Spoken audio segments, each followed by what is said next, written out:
The New York Giants face the New England Patriots on Thursday night in their final preseason game of 2025, with the regular season now just a couple of weeks away.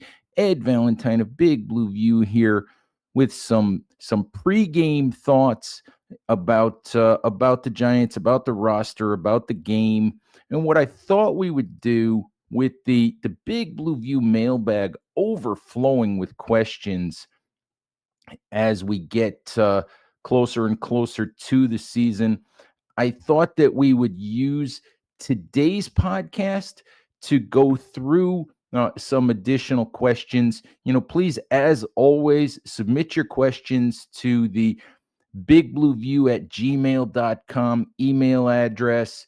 You can also drop them on X or Blue Sky if you want to, or if you put them here on YouTube, there's a good possibility that I'm not going to see them, but or that I'm not going to use them. So your best bet is really to email them to the Big Blue View at gmail.com, but you can use the X or Blue Sky social platforms as well if you want to send questions to me. So let's get right to some of the questions that involve tonight's game against the Patriots, and that involve upcoming roster decisions that the Giants have to make. They have to cut their roster from 90 players to 53 by Tuesday at 4 p.m.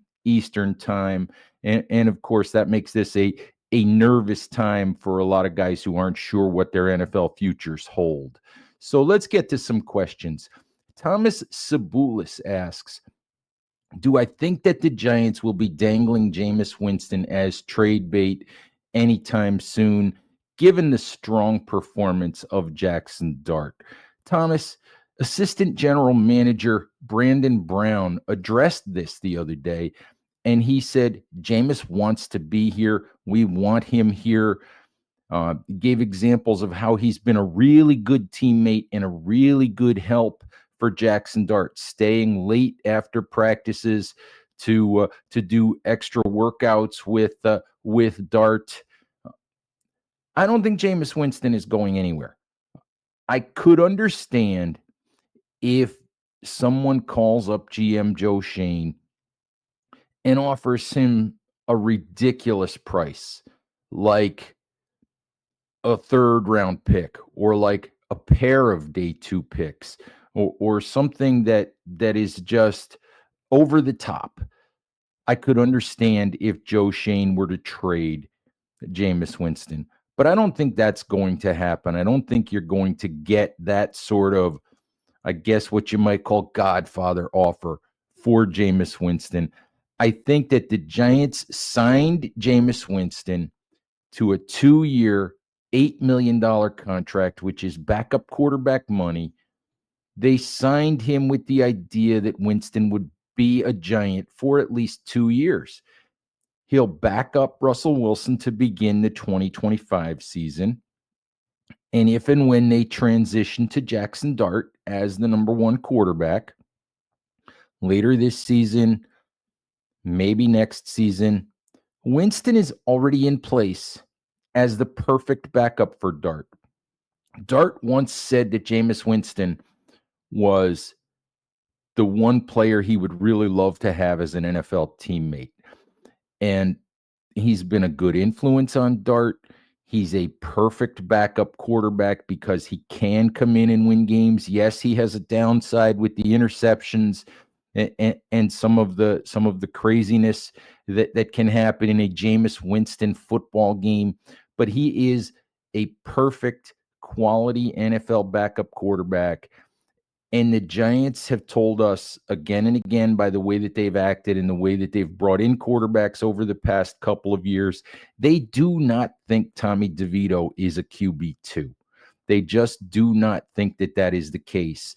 So unless the Giants get overwhelmed with a trade offer, I don't see a scenario where they would move Winston. I certainly don't believe it's something that they are looking to do. All right, let's get to another question.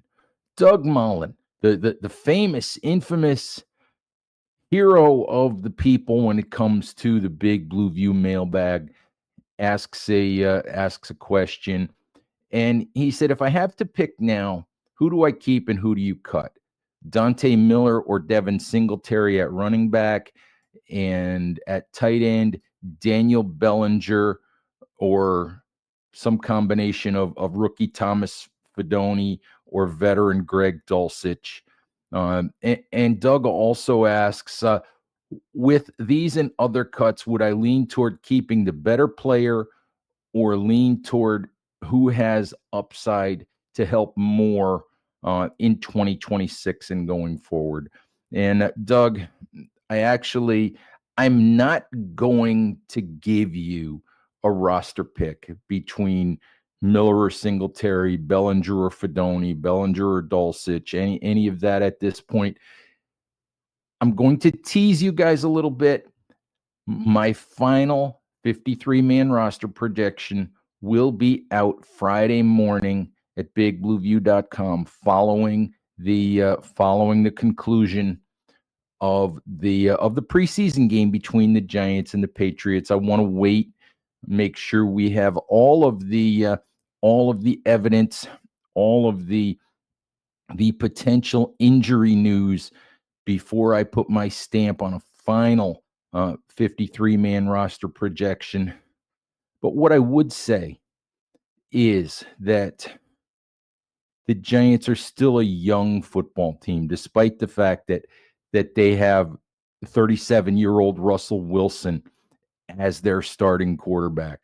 They are, despite the fact that 38-year-old Graham Gano is the place kicker, they are still a young football team that needs to be pointed toward and preparing more for the future, for the Jackson Dart era, than worrying about short-term fixes that can help them now. That being said, that's it to me. When you have a choice between, say, a 31 or 32-year-old player and a 20 or 25 or 25 or 26-year-old player who has more runway, who might have more upside to continue to improve, I think that you choose the younger player, as a backup, as a guy to develop. I think you choose the player you think has the upside and has the longest runway to be part of the Giants for the next several years. I don't, off the top of my head, have examples of what positions that might be. I mean, you can say if your choice is between Turbo Miller or Devin Singletary, that would indicate keeping Miller. But I'm not going to commit to that here today. But that's an example of the way that I think about this. I think the Giants would lean toward keeping the younger players simply because that's where they are in terms of their development of their future. So, all right, let's get to another question. Anthony Viola asks, how much emphasis is put on how a player is acquired when making roster decisions? For example, someone like Evan Neal, who was a high draft pick, will get a lot of rope because of the fact that he was that high draft pick. How much better does another offensive line player have to be to knock Neal off the roster? Anthony, the reality of it is, let's just say, in terms of Evan Neal's not getting knocked off the roster. Period. End of conversation. Evan Neal might wind up as your starting right guard. We'll find that out in the coming days. But Evan Neal is part of the 53-man roster, and that's not going to change. in 2025. Um, in terms of emphasis on how a player is acquired, general managers and head coaches will tell you that once a player is in the building, it doesn't matter how they got there. It doesn't matter if they're a first round pick or a seventh round pick or an undrafted free agent or a rookie minicamp invite, who gets to stick around, or a 10-year journeyman who's just trying to squeeze another season out of his career. They will tell you best players play, and best players, regardless of draft status, money status, all of that, will make the roster. And that's a bunch of hooey. That's a bunch of nonsense. I've seen examples over and over and over of the fact that first round picks, second round picks, third round picks, those guys get more chances. They get more rope. They get more opportunities. The simple reality is this: general managers and head coaches are more invested. Their reputations, their futures are tied up with these first round picks, with these highly drafted players, with these free agents who they spend a lot of money on.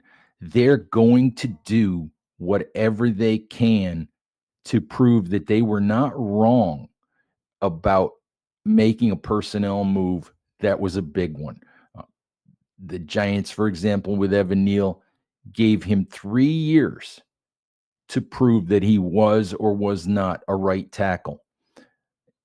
People started calling for Neal to be moved to guard uh, much, much earlier in his career. People, meaning the fan base, some in the media were floating the idea as well. The Giants gave him as much rope as they possibly could. I go back to Jerry Reese drafting Eric Flowers, 10th overall, which turned out to be a mistake for the Giants. Ben McAdoo, as Giants head coach,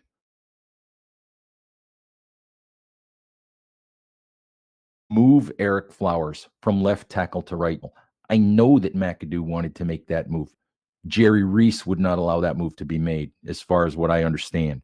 Jerry Reese drafted Eric Flowers to be a left tackle, and Jerry Reese was going to bang the table and make sure that Eric Flowers got every opportunity to prove him right. And of course, in the end, Flowers proved Reese wrong for making that pick. But there's another example. Go back to the days of Rashad Jennings and Orleans Darkwa as the Giants running backs. Rashad Jennings was, at that time, a highly paid free agent running back. Orleans Darkwa was, I believe, an undrafted player who the Giants picked up as they picked up off the Miami Dolphins practice squad. Rashad Jennings was a good back. Not a great back, but a good back. But it was clear for probably 2 years. It was clear when Orleans Darkwa got his opportunities, limited opportunities. It was clear that Orleans Darkwa was the better player. But because of the paycheck and the reputation and the investment that the Giants had made in Rashad Jennings played more than Orleans Darkwa. That's just how it was.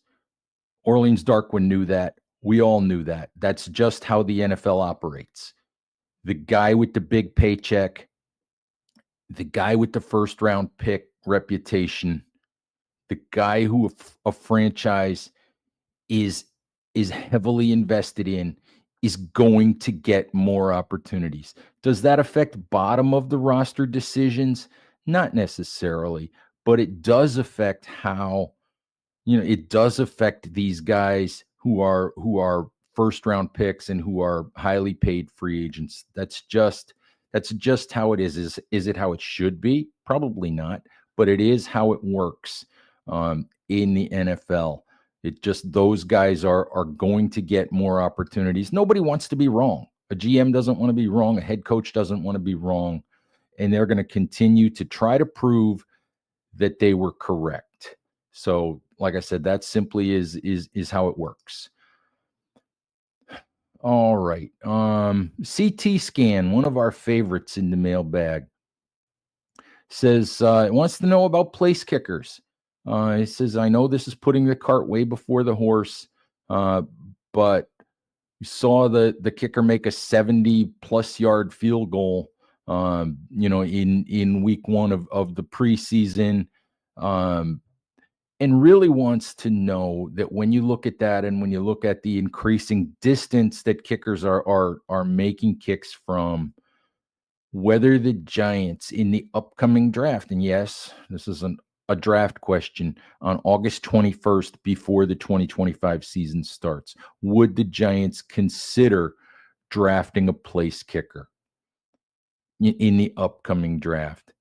CT, I think the answer to that is probably yes, they would consider it. Would they do it? I don't know.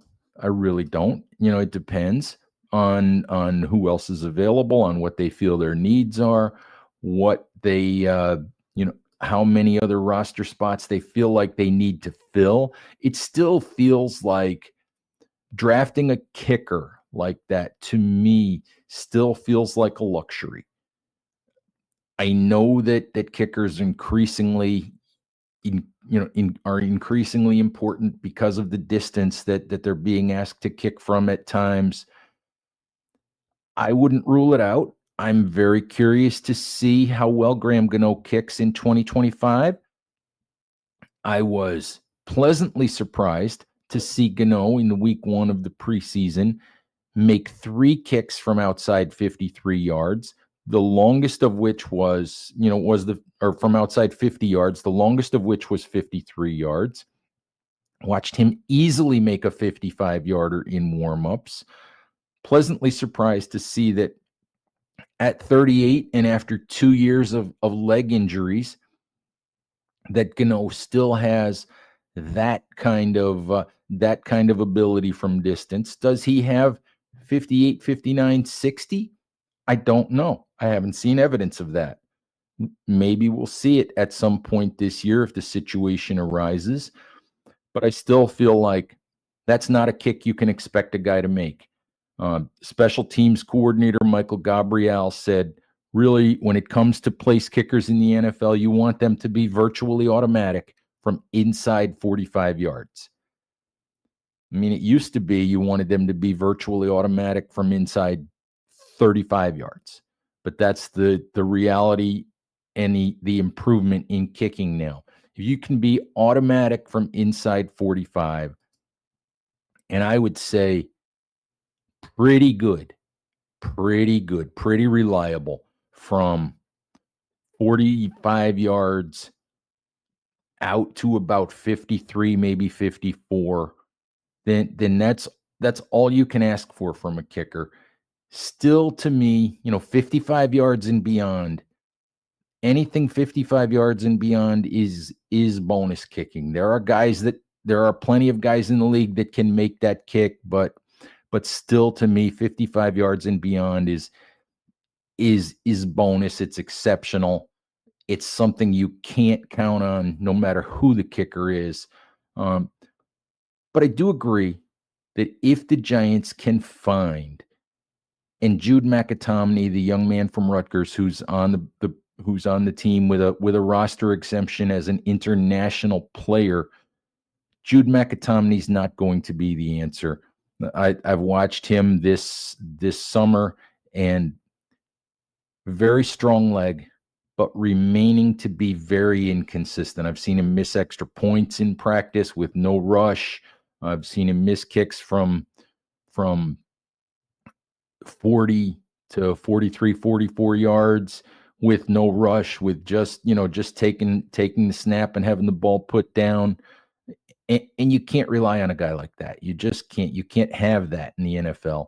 So I won't be surprised if the Giants, at some point here in the next year or two, really look for a young kicker, and maybe they will draft one. We'll see how things go after the 2025 season, and we'll see what Graham Gano has left in the tank.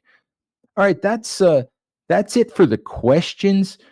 Just a couple thoughts about tonight.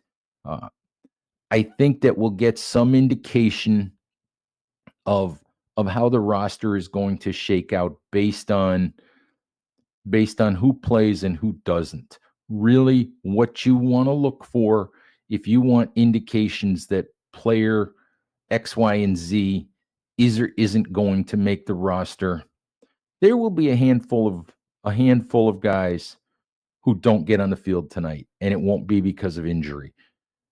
Those guys are probably not making the roster. We're not talking about Malik Neighbors. We're not talking about starting caliber players. We're talking about the end of the roster guys who simply aren't, who are competing for spots. And if a guy doesn't get any snaps, or he only gets 2 or 3 snaps in the game, you can pretty much count on the fact that he's not making the roster. Personally, for me, I'm looking forward to seeing Jackson Dart one more time. Uh, Brian Daboll has not indicated anything about playing time, but you have to think Dart will get on the field for at least a while tonight.